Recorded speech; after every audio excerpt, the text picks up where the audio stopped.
Alasan cerai terungkap Erik Amaral minder lihat besarnya penghasilan milik Aura Kasih. Erik Amaral minder dengan Aura Kasih dalam hal pendapatan. Aura Kasih bercerai dengan Erik Amaral di Pengadilan Agama Jakarta Selatan medio April 2021.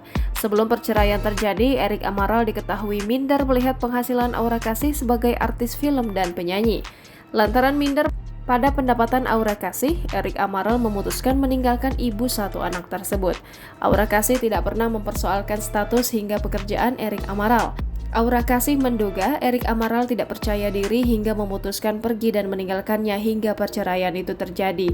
Usia Erik Amaral yang masih muda dibandingkan Aura Kasih diduga jadi penyebab hancurnya pernikahan mereka. Sejak menikah, pelantun Mari Bercinta itu mengaku tak pernah mempermasalahkan penghasilan Erik Amaral. Jangan lupa subscribe, share, komen, dan like ya!